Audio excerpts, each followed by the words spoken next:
fazer essa oração agora, cantada, amém? Pai nosso dos céus, santo é o teu nome, teu reino buscamos, sua vontade seja feita na terra como é nos céus. Deixa o céu descer na terra como é nos céus. Deixa o céu descer.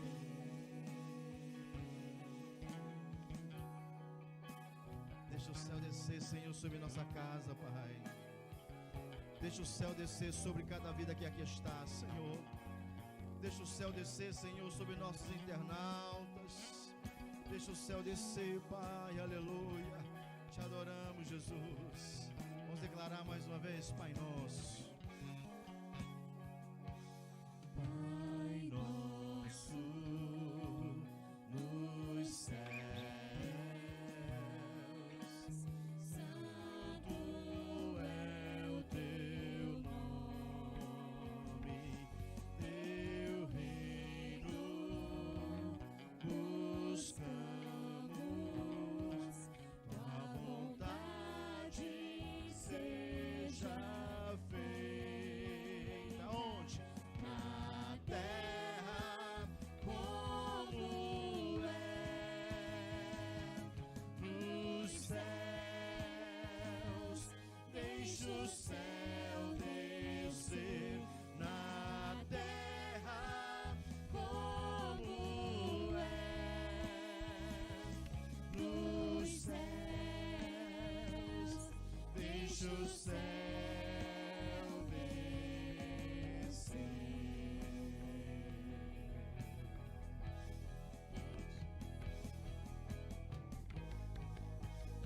Aleluia. Deixa o céu descer. Deixa o céu descer. Aleluia. Deixa o céu descer. Aleluia. Deixa o céu descer. Deixa o céu descer. Deixa, Senhor. Deixa o céu descer. Deixa o céu descer. Deixa o céu descer. Deixa o céu descer. Cante mais uma vez. Deixa o céu descer. Deixa o céu descer. Aleluia, Senhor. Deixa o céu descer. Teu reino, Senhor. Teu reino. É o reino teu, É o poder, tua é a glória para sempre. Amém. Oh, teu é o reino teu, o poder glória tua é a glória para sempre, para sempre.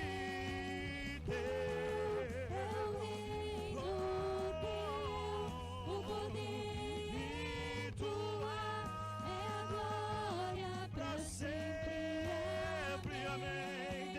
É o reino Teu, o poder, tua é glória para sempre. Declara mais uma vez, teu. teu, é o reino teu, o poder tua é a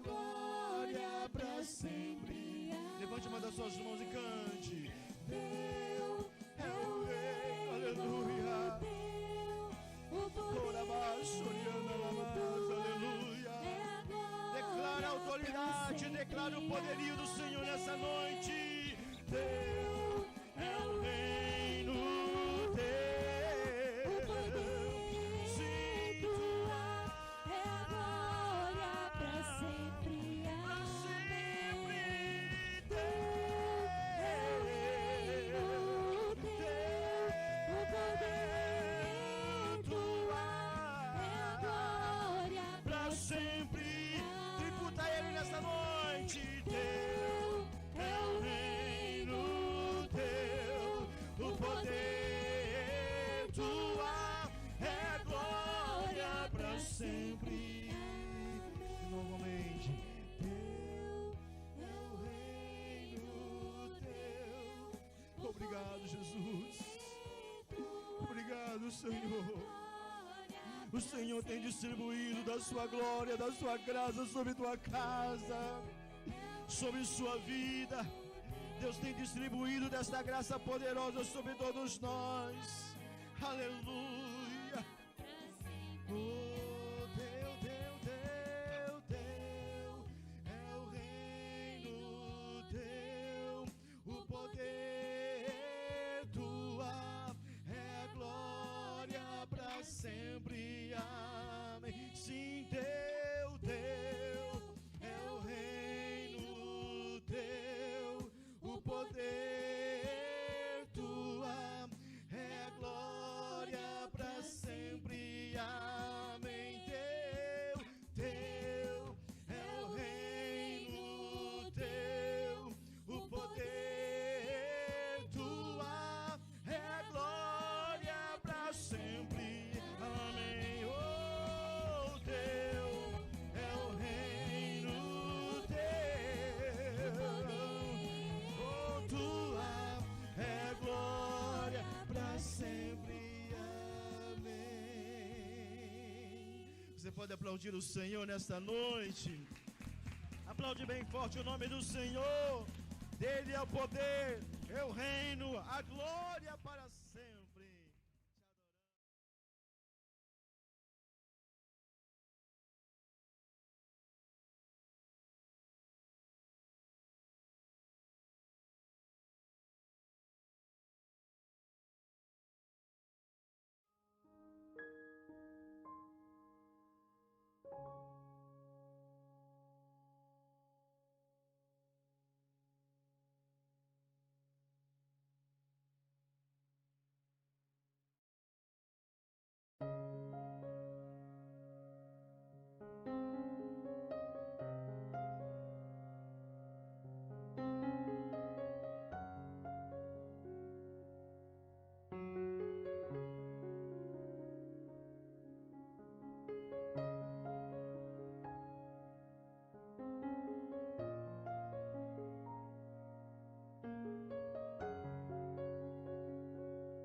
Paz seja convosco, irmãos, é muito bom estar aqui com vocês, semana após semana, para falar a respeito da Palavra de Deus. Este é o culto dos jovens, é um culto direcionado a eles, mas é um prazer estar podendo fazer parte do dia a dia de vocês, dos sábados, estando compartilhando com vocês as mensagens que a gente tem preparado e tem trazido. E eu tenho recebido de algumas pessoas até que não são da igreja, respostas a respeito das mensagens. Então eu fico feliz por pessoas estar sendo impactadas, pessoas estar sendo alcançadas por essa mensagem que é gloriosa, né? Eu convido você a fechar os teus olhos, nós vamos orar.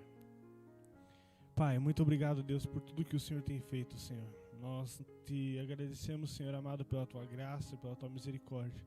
O teu amor, ó Deus eterno, ele nos constrange, ele nos faz, ó Deus eterno, querer ser pessoas melhores, Pai. Em nome de Jesus, ó Deus, fala conosco através da tua palavra nessa noite, em nome, por amor de Jesus Cristo. É o que nós lhe pedimos em nome do Pai, do Filho e do Espírito Santo. Fala conosco, Pai. Amém e amém. Eu quero convidar você a abrir a sua Bíblia no livro de Atos dos Apóstolos, no capítulo 24 e no versículo 24 em seguir. Nós vamos ler, nós estamos falando a respeito dessa série de mensagens que é intitulada Nada é em Vão, que vai trazer a respeito da viagem de Paulo de volta a Jerusalém e a sua prisão, a prisão dele nesses momentos que ele está passando por essa dificuldade. E nós estamos, semana após semana, sábado após sábado, percebendo que tudo é possível através da mensagem de Cristo. Nada é em vão quando Deus está no comando, amém?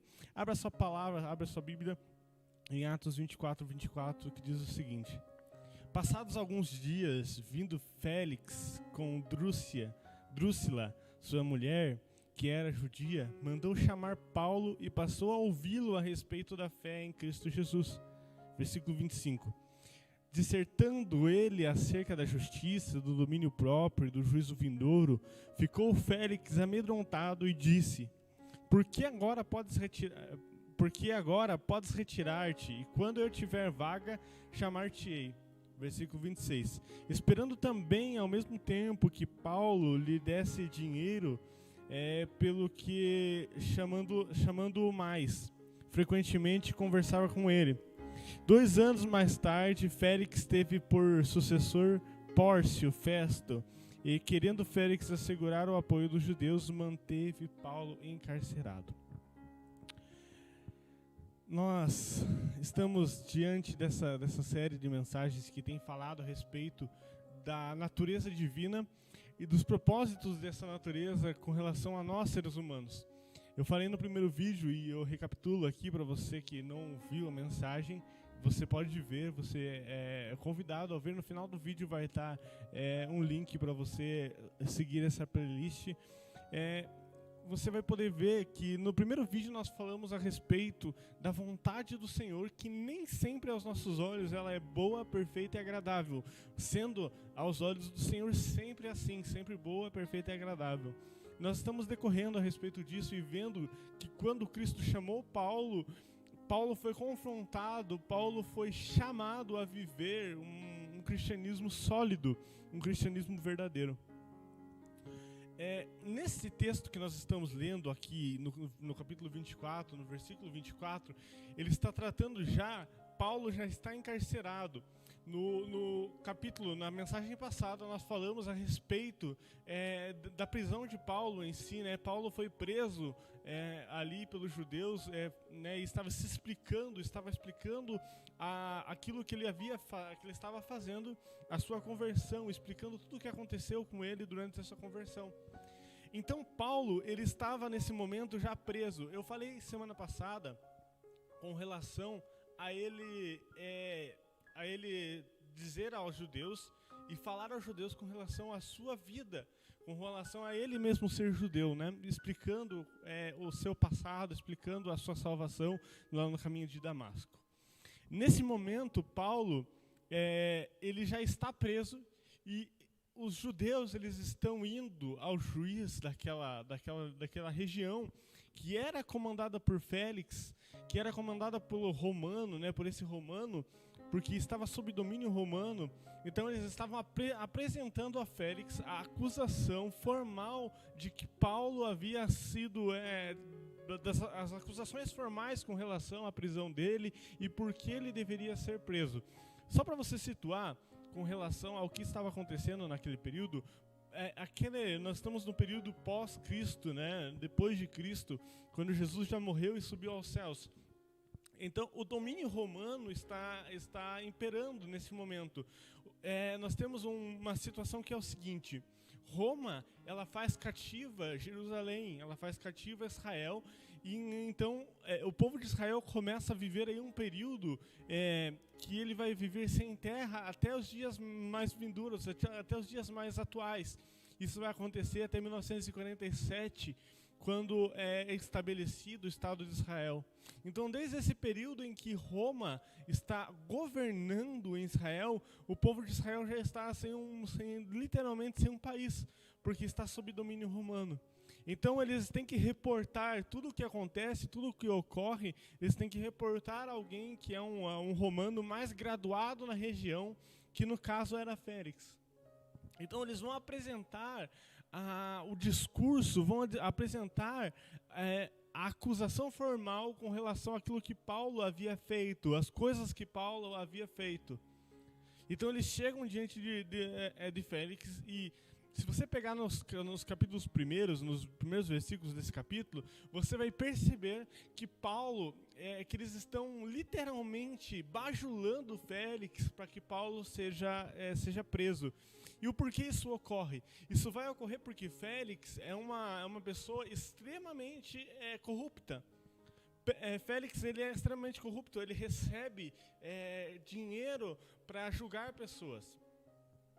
E nada muito distante do que nós temos vivido hoje com relação à corrupção, com relação a políticos corruptos. Então, nesse período, havia a corrupção e Félix ele estava sendo bajulado pelos judeus, pelos sacerdotes, para que ele condenasse Paulo. E nesse momento, então, Paulo ele está sendo julgado pelo crime de pregar o evangelho. Pelo crime de pregar o evangelho a toda criatura, por cumprir o ide de Jesus, que diz, olha, vá a toda criatura, anuncie a toda criatura o meu reino, a minha justiça. Então, mas Félix, como um ser corrupto, como alguém muito corrupto, extremamente, ele então vê uma oportunidade aí. Ele vê uma oportunidade de conseguir mais dinheiro, porque ele sabia que Paulo possuía dinheiro. Ele queria conquistar o dinheiro de Paulo, Ele estava fazendo um jogo para ver quem que dava mais. Era um leilão pela vida de Paulo, quem daria mais. Então a Bíblia diz que ele vai arrastar a condenação de Paulo por mais 2 anos. Ele vai arrastar a condenação de Paulo por mais 2 anos. Então ele começa a fazer esse jogo. E se você prestar atenção, nesse versículo que nós lemos, do versículo 24 até o último versículo, você vai perceber que Paulo, ele é chamado diante de Félix. Ele é chamado para dar explicação a Félix. Então, a palavra de Deus diz aqui nos versículos acima, que Félix, ele conhecia. No versículo 22, diz o seguinte: então Félix, conhecendo mais acuradamente as coisas com respeito ao caminho, adiou a causa, dizendo: quando descer o comandante de Lísia, tomarei inteiro conhecimento do vosso caso. Então ele diz a Paulo: olha, eu vou esperar um pouquinho mais, porque eu quero ter certeza para julgar corretamente, da maneira mais idônea, vamos dizer assim, o teu caso. Mas ele não estava fazendo nada disso, ele não queria julgar de forma precisa o que havia com Paulo. Ele estava sendo corrupto, ele estava esperando para que Paulo conseguisse algum dinheiro e ofertasse a ele. A própria palavra diz, que ele esperou, ele esperou que Paulo fizesse uma oferta a ele. Então a palavra de Deus diz aqui nos versículos que nós lemos que Paulo ofertou a ele uma coisa que é muito mais valiosa do que ouro e prata. Paulo ofertou a palavra do Senhor. Paulo ofertou a palavra de Deus, a palavra de Cristo Jesus. E o título da mensagem dessa semana é O Evangelho Apresentado. Nós temos aqui um rei, não basicamente um governador. Nós temos uma pessoa que faz a legislação do povo naquela época, e que é corrupto, e que Paulo está diante dessa pessoa. E Paulo, então, ele apresenta o evangelho. E a palavra de Deus diz que ele, Félix, sabia e conhecia do evangelho, conhecia do caminho. O caminho era como era conhecido aqueles que pregavam o evangelho naquela época. O evangelho era conhecido como aquele do caminho. Então, Félix conhecia a respeito do Evangelho. Félix sabia a respeito da morte e da ressurreição de Cristo. E então ele passa a jogar com Paulo. Mas Paulo, sabendo disso, começa a pregar o Evangelho a esse romano. A palavra de Deus diz, dissertando ele acerca da justiça, do domínio próprio e do juízo vindouro. Nós temos três coisas aqui, que são três coisas que são a base do cristianismo, a base de uma vida cristã, que são a justiça de quem nesse momento? É a justiça de Cristo, a justiça de Deus, a justiça celestial, não humana. Nós temos aqui também o domínio próprio. O domínio próprio faz parte do homem. Ele vem do homem. Nós temos que ter domínio próprio com relação a sermos pessoas espirituais. Então, muitas pessoas falam, mas por que isso, por que aquilo, isso pode, isso não pode, o que eu devo fazer, o que eu não devo fazer, eu posso fazer tal coisa, eu posso fazer outra coisa. Nós temos que, como cristãos, ter domínio próprio. Estar com a nossa mente firmada em Deus. Nós temos que ter a sensibilidade das coisas com relação a Cristo. E se você prestar atenção, o último ponto que Paulo prega é o juízo vindouro.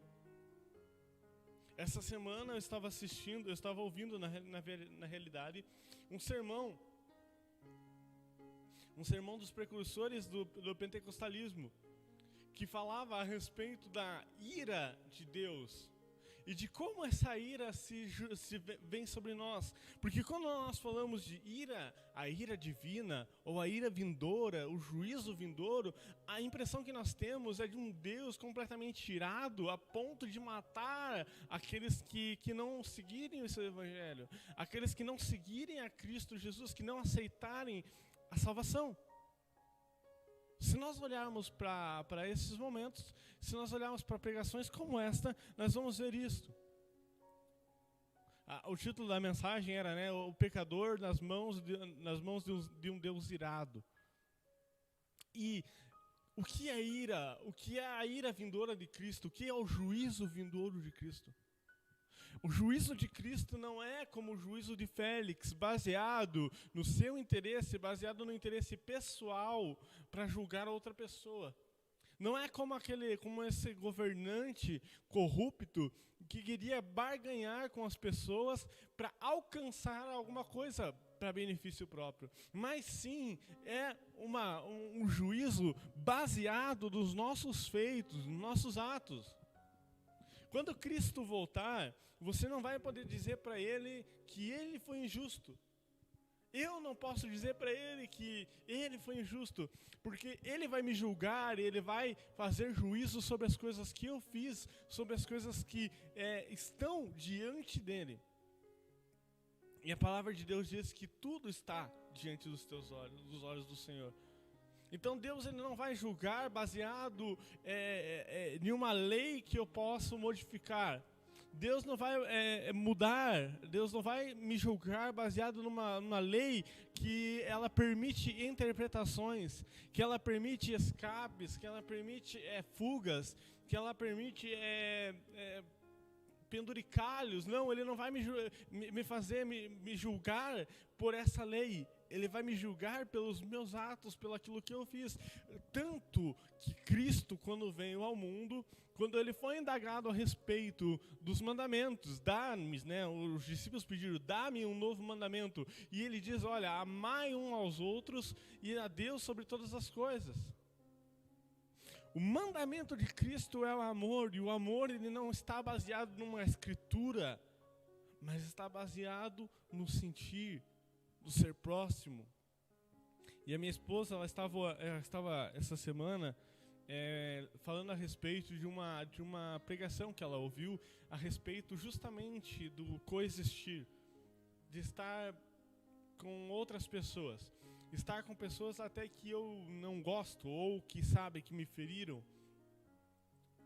E ela falou, e o pregador dizia que o amor ao próximo, o amor ao inimigo, o amor ao inimigo, no caso, ele não é o amor assim, o amor platônico. Eu não vou sentir, do dia para a noite, grandes amores pelaquela pessoa que me feriu, mas a empatia de ajudar essa pessoa, mesmo sendo ferido por ela, se ela necessitar, isso é amar o meu inimigo. Isso é amar a pessoa que eu não tenho afinidades. Então Deus, ele não vai julgar o homem baseado em nenhuma lei. Não vai basear-se nas leis dos 10 mandamentos para te julgar. Ele vai basear nos teus atos, naquilo que você fez. Aquilo que a palavra de Deus diz, aquilo que está claro aos nossos olhos, aquilo que está claro à nossa visão, que nós temos por palpável. Você não vai poder chegar diante de Deus e falar: Deus, mas isso era só um pecadinho. Deus, mas isso não era, eu vou ficar aqui por causa disso. Não, você não vai poder fazer isso porque você sabe, você conhece. Nós conhecemos o nosso pecado. O salmista Davi diz que nós somos pecadores. Se nós abandonarmos Cristo, nós estamos dando legalidade para o juízo de Deus na nossa vida. Se nós abandonarmos o Evangelho, deixarmos de seguir a Deus, deixarmos de seguir a Cristo, deixarmos de ter Cristo no nosso coração, nós estamos dando lado para o juízo divino. Semana passada, nós falamos a respeito de Cristo, de que eu não sou ninguém no reino, mas que Cristo em mim é que me faz ser alguém para Deus.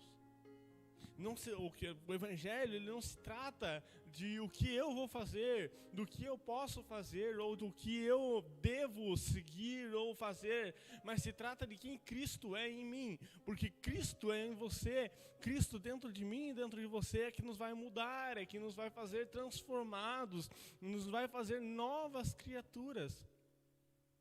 É Jesus dentro do nosso coração que nos vai transformar.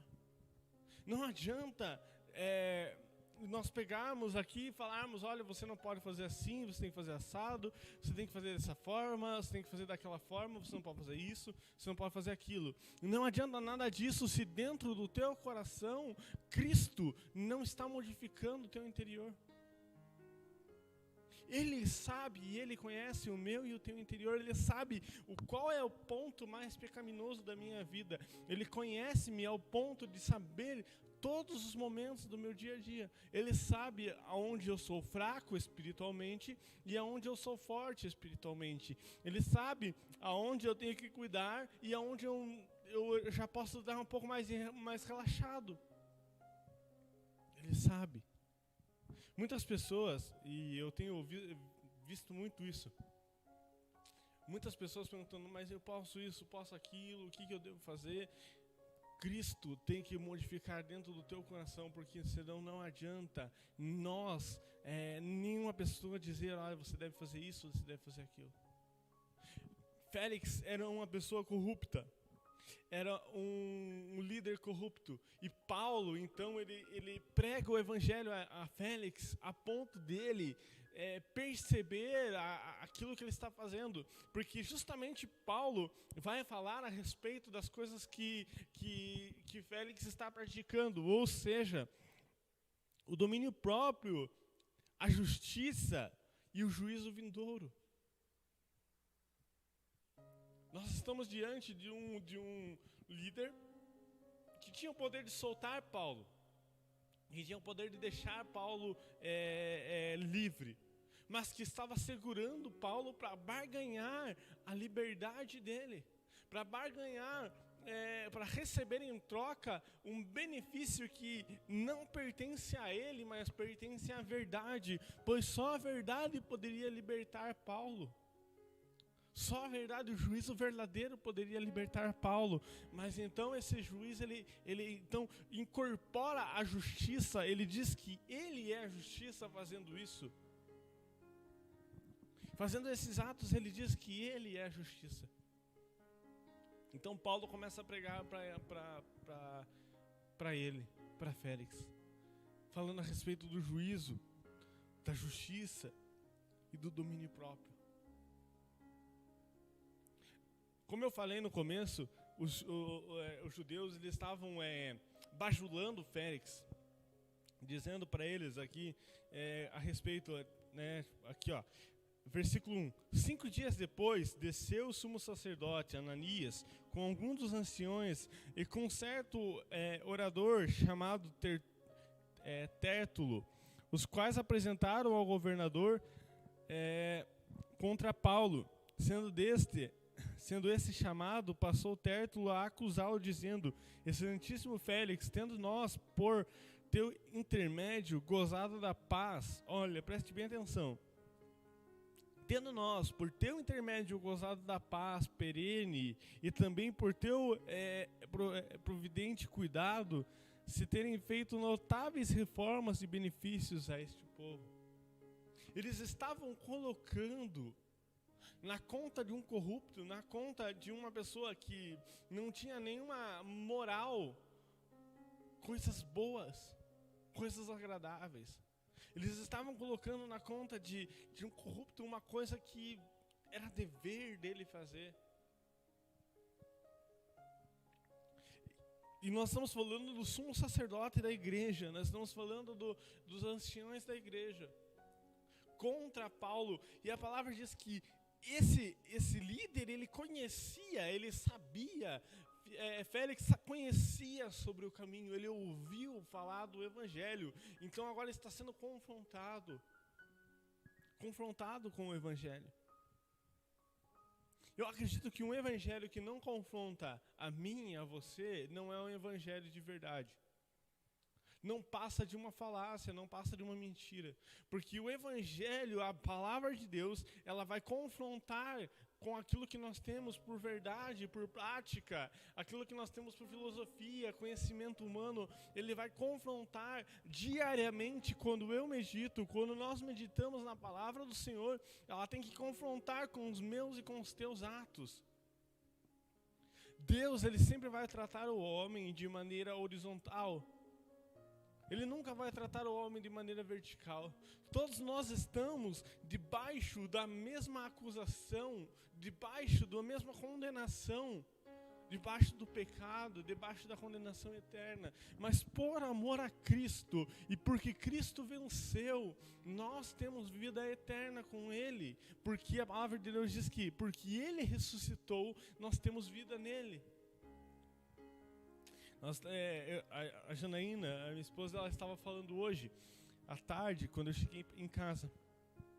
Ela falando, mas a gente, com as pessoas da casa dela, os pais, os cunhados, enfim, o pessoal da casa dela, eles estavam na casa lá falando a respeito da palavra de Deus e falaram a respeito, um dos rapazes que não é cristão, não frequenta nenhuma igreja, enfim, ele chegou e falou, olha, mas eu acho injusto eu pagar por um erro de alguém que eu nem conheci, no caso Adão e Eva, ele falava. E se nós pararmos para analisar, se nós analisarmos bem, nós não temos, nós justamente, olhando para os nossos olhos, para a nossa justiça, nós não temos nenhum vínculo com Adão e Eva, a não ser pelo sangue.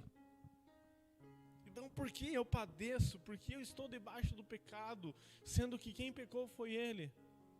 E essa foi a indagação da Jana, nós começamos a discutir, a falar a respeito disso.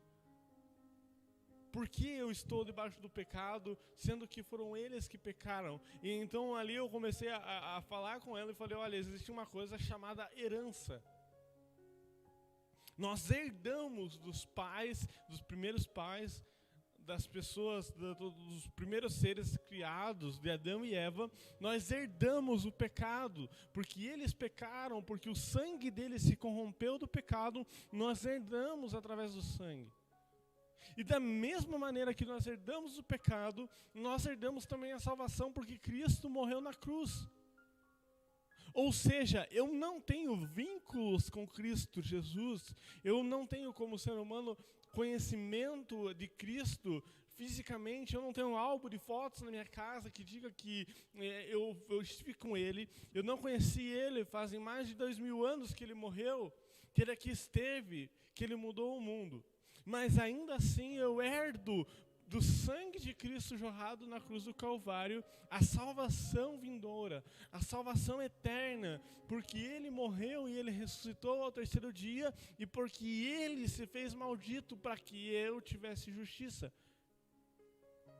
Então, porque herdar uma coisa boa é agradável aos nossos olhos, herdar a salvação eterna é muito boa, mas herdar a ira eterna, herdar o pecado, não. Mas nós temos a noção e nós temos a convicção de que se eles pecaram, se Adão e Eva pecou, nós temos a salvação em Cristo Jesus, porque Ele morreu e salvou a nós.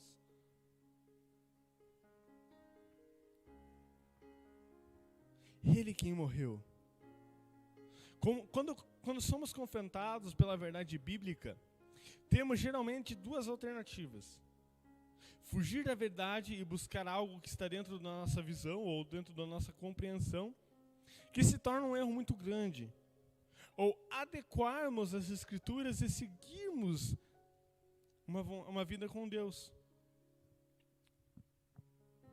Quando nós somos confrontados com a verdade, com a palavra de Deus, assim como fez Paulo, que confrontou Félix, como Paulo também foi confrontado no caminho de Damasco, quando isso ocorre, nós temos duas alternativas.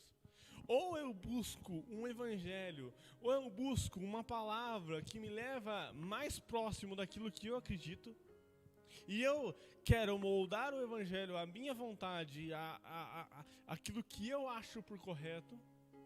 Ou então eu me adequo à vontade de Deus e sigo a vontade de Deus. Sigo a verdade prática da palavra de Deus. Sigo ela de forma buscando fazer o máximo possível. Quando nós temos Cristo, quando nós buscamos Jesus, quando nós aceitamos Ele como único e suficiente Salvador, nós não precisamos de uma lei dizendo que é pecado matar. Nós não precisamos de uma lei que é pecado furtar, que é pecado tomar a mulher do próximo, usufruir do bem do próximo. Nós não precisamos dizer uma lei que diga que nós devemos honrar pai e mãe. Porque Cristo, quando Ele veio à terra, Ele deu exemplo de amor. Ele deu exemplo de como agir. Ele é a nossa régua. Ele é a nossa medição para nos tornarmos um cristão verdadeiro. E você pode me dizer, tá, mas eu não sou o suficiente, eu ainda peco todos os dias, eu levanto pela manhã, eu abro meus olhos e peco todo dia e chego à noite e durmo e faço isso cotidianamente, pecando, errando, falhando. E eu te digo uma coisa, que eu faço a mesma coisa. Nós fazemos a mesma coisa, porque quanto ser humano, quanto homem, nós estamos condenados ao pecado eterno, mas o que nos torna diferentes, o que nos torna perceptíveis aos olhos de Deus é a salvação em Cristo Jesus, o conhecimento de quem Cristo é na minha vida, porque é Ele que vai me convencer do pecado, é o Espírito Santo que vai convencer-me da ingratidão, é o Espírito Santo que vai convencer eu de toda a maldade que faço. Você não consegue deixar de pecar, você não consegue deixar de fazer o erro, você não consegue deixar de cometer os atos que você comete, assim como eu não deixo, assim como eu não consigo de maneira espontânea deixar de cometer os mesmos erros, mas quando eu tenho Cristo do meu lado, quando eu permaneço em Cristo, eu vejo a luz que reflete, a luz que brilha, e me mostra que estou em escuridão. Essa luz é a mesma coisa que você pegar uma parede branca e colocar um pontinho preto ali, por menor que seja, alguém vai notar. Porque você tem atenção sobre o erro, atenção sobre o pecado. E muitos vão dizer, mas eu consigo encobrir, eu consigo esconder. Mas aos olhos de Deus nós não temos escondido o nosso pecado. Nós não conseguimos esconder a nossa iniquidade, porque Ele vê todas as coisas. Ele sabe tudo. Em vários momentos da nossa vida passamos por confrontos onde nossas verdades e tudo que temos de certo são confrontados pelas verdades bíblicas, o que nos leva diretamente para a morte.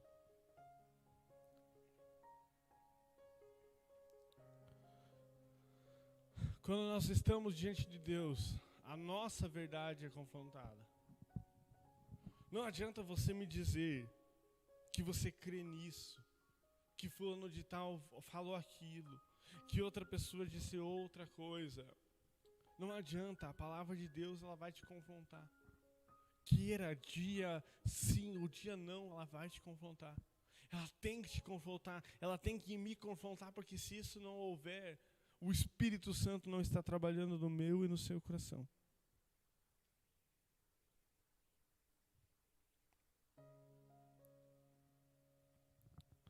Quando nós falamos da palavra de Deus, quando Paulo prega o Evangelho, ele não tinha um Novo Testamento para pregar para Félix, porque ele estava fazendo o Novo Testamento, ele estava criando naquele momento. Ele apresentava para Félix o que ele tinha, o conhecimento que ele tinha, a verdade que ele encontrou em Damasco. Então, nesse momento, ele está falando a respeito da palavra de Deus. Quando nós falamos a respeito da palavra de Deus, essa palavra ela tem que surtir efeito, ela tem que confrontar a minha e a tua vida, ela tem que tornar-nos pessoa melhor.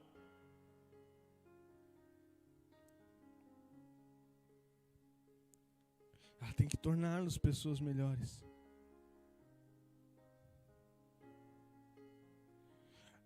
A falta de fé e o ato de desobedecer às Escrituras trará a nós uma perda gradativa de compreensão de quem Deus é e o que Ele deseja das nossas vidas. Quando nós deixamos as Escrituras, nós perdemos conhecimento de quem Deus é e de quem nós somos nele, em quem Ele se tornou em nós. Porque nós começamos a buscar outras coisas. Quando nós passamos pela rua, eu e minha esposa estávamos viajando e passando pela rua, a minha esposa, onde nós estávamos, falou: olha, como não tem mendigos aqui. Como tem poucos. Lá em Curitiba tem bastante. Enfim, a gente começou a conversar a respeito disso. Quando você encontra uma pessoa que está em uma condição de estar na rua, você vê sujeira, você vê drogas, você vê bebida, você vê inúmeras coisas que são contra a natureza humana, que são contra a natureza do homem. Pessoas que não se banham, pessoas que estão entregues a um vício. Isso é o que ocorre ao homem quando perde a noção de quem ele é em Deus, de quem Deus é através da vida dele, de quem Cristo se tornou no coração dele. Isso ocorre, a perda gradativa do conhecimento de quem Deus é em mim vai me tornar uma pessoa pior gradativamente. Meu pai ele tem um dizer que ele fala que o inimigo ele não tem pressa em derrubar, ele não tem pressa em nos fazer cair. Pelo contrário, ele é paciente, ele sabe, ele conhece o nosso coração, ele sabe o ponto fraco, aonde nós vamos cair, e ele vai esperar o máximo possível para nos derrubar. A perda de quem Cristo é gradativa, ela começa comigo, deixando de estudar, deixando de ler as Escrituras, deixando de orar, deixando de buscar a Deus. E ela vai terminar com a decaída completa do ser humano. Se você ir numa prisão, você vai ver inúmeros nomes de pessoas que são cristãs. Pessoas com nomes bíblicos, parentes, filhos, esposo. Pessoas que conhecem a verdade, que sabem que tem alguém em casa orando por elas, mas que por deixarem de estudar as Escrituras, de estudar a verdade prática da cruz, aquilo que fala a respeito de Cristo, por deixar de lado de ouvir a mensagem, acabam por cair completamente. Já pelo contrário, aquele que decide viver pela palavra, em sua essência, tem a vida eterna e passará por um processo de alimentação, de afirmação de valores e fortificação na fé. As Sagradas Escrituras dizem, de sorte que a fé vem pelo ouvir e ouvir da palavra de Deus. Romanos 10, 17. A fé, ela vai vir pelo ouvir e o ouvir da palavra de Deus. Não é o ouvir do Daniel, não é o ouvir de qualquer outra pessoa, é o ouvir da palavra de Deus. Paulo apresentava a Félix a palavra de Deus, ele foi confrontado pela palavra de Deus. Mas a história vai dizer, a narração diz que ele, então, Félix, que era um ser corrupto, que havia feito, no período que estava no poder, que estava ali em Jerusalém, acabou fazendo inúmeras coisas ali muito terríveis. E por não dar ouvidos à verdade, a palavra de Deus diz que ele nega a pregação de Paulo, sendo substituído, sendo colocado para outra pessoa cuidar daquele momento de Jerusalém. Nós temos dois públicos aqui. Nós temos você que já ouviu das Escrituras, que precisa pregar o Evangelho a toda criatura. E nós temos aquele que nunca ouviu e que está ouvindo pela primeira vez. A palavra de Deus, ela vai te confrontar inúmeras vezes. Ela vai apontar erros e falhas no seu cotidiano, falhas no seu caráter, desvios de conduta. Ela vai apresentar isso, mas Cristo, ele não está te julgando pelas Escrituras. Cristo, ele não está te condenando, ele está mostrando quem você é no reino dele. Está te mostrando quem você é agora, quem você é nesse exato momento. Se você é um pecador, se você está distante, ou se você está buscando estar próximo a Ele. O que vai te fazer herdar a vida eterna é seguir os princípios da verdade bíblica. É seguir os princípios da verdade escrita nos textos bíblicos. Isso vai te fazer ser um cristão, vai te fazer ser uma pessoa melhor. Um dos pontos mais difíceis hoje, e dos que eu acho que nós, como cristãos, temos mais falhado, é o domínio próprio. Quando nós pregamos o Evangelho, quando nós pregamos a palavra de Deus, geralmente nós temos, nós fazemos isso mais numa parte espiritual. Mas a mensagem, a palavra de Deus, ela vai pegar o homem, ela vai transformar o homem em todos os aspectos da sua vida, no físico, no espiritual e no emocional. Ela vai contemplar todos esses momentos, todas essas fases da vida, todas essas compreensões humanas.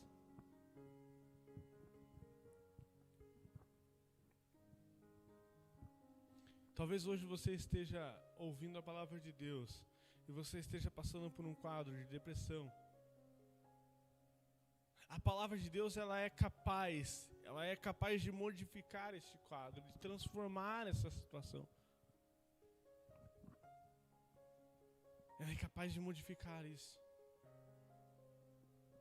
Sabe, muitas pessoas, elas pregam a palavra de Deus e elas dizem, você não precisa ir mais ao médico, você não precisa ir mais ao psicólogo, você não precisa mais isso, mais aquilo. Sim, você precisa. Você precisa buscar ajuda. Se há depressão na sua vida, Deus, ele pode te libertar e Ele quer te libertar. Mas se existe alguém que pode te ajudar, psicologicamente falando, vá buscar ajuda. Deus, ele quer restaurar a tua vida de forma completa. Deus, Ele não quer ansiedade. Deus, Ele não quer depressão. Ele não quer suicídio. Ele não quer nada disso. Ele quer uma vida completa. Ele quer um domínio próprio do seu corpo. Ele pode hoje quebrar as amarras de Satanás que estão na tua vida e fazer você buscar ajuda. Buscar ajuda para ter uma vida melhor. Uma vida em todos os aspectos melhor.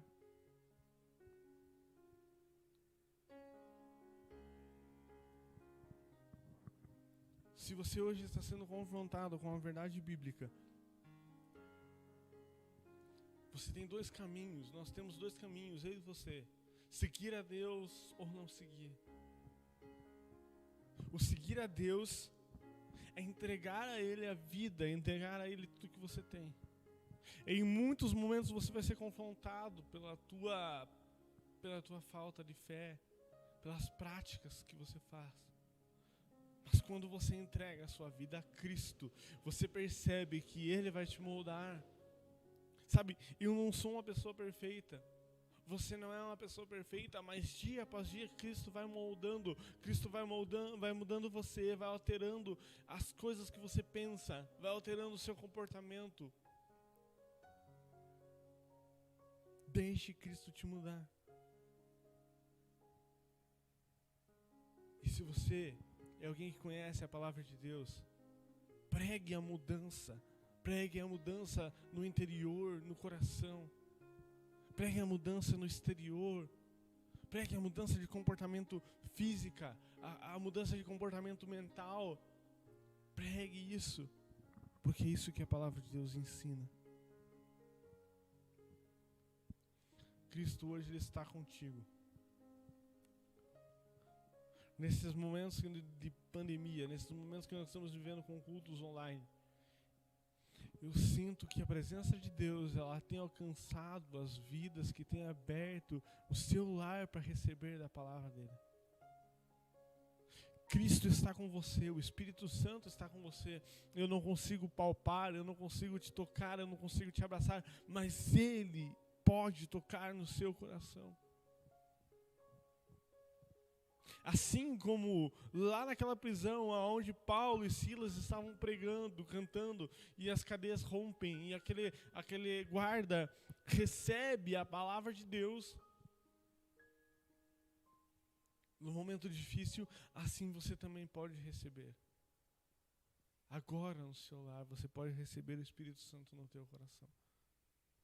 Eu creio que todas as coisas na sua vida vão ser mudadas, vão ser moldadas para que você se torne um cristão verdadeiro.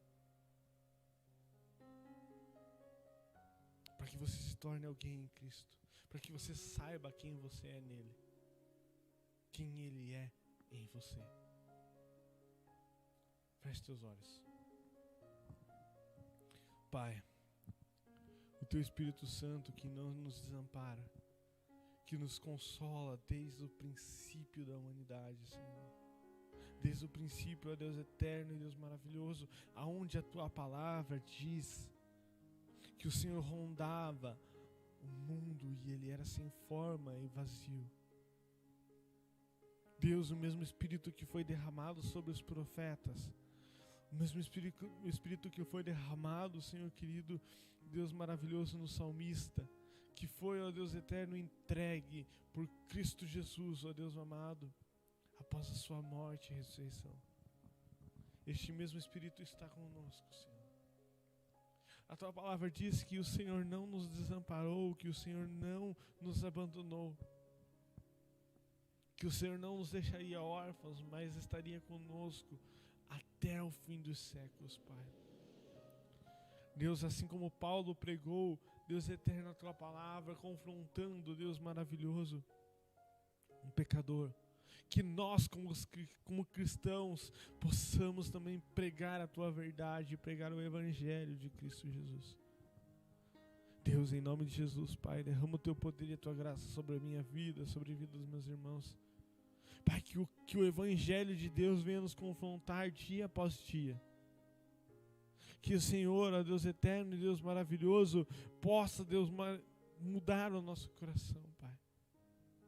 Deus, que à medida que nós estejamos contigo, o pecado, a iniquidade seja, Pai amado, afastado do nosso coração. Deus, nós não somos perfeitos, nem eu, nem o meu irmão que aqui está. Mas nós somos justificados por Cristo. É o Senhor quem nos justifica na cruz do Calvário, através do seu sangue precioso, Pai.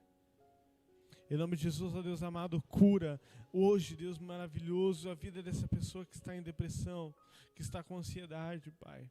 Que o seu Espírito Santo possa confrontar, ó Deus eterno, confortar o seu coração. Retirar o desejo, Pai amado, de acabar com sua própria vida. Deus, que o Senhor possa ser Deus, ó Deus amado, em nossas vidas, em todos os aspectos do nosso dia a dia. Em todos os aspectos da nossa vida, Pai. Derrama o teu amor e a tua graça sobre os nossos corações, Pai. Fortalece a nossa fé e ajuda-nos a viver e a buscar a tua vontade dia após dia. Derrama a tua graça e a tua misericórdia sobre os nossos corações, Pai. Amém e amém. Que o grande amor de Deus, a graça poderosa de Jesus Cristo e a mais doce consolação do Espírito Santo esteja com você hoje e sempre. Amém e amém.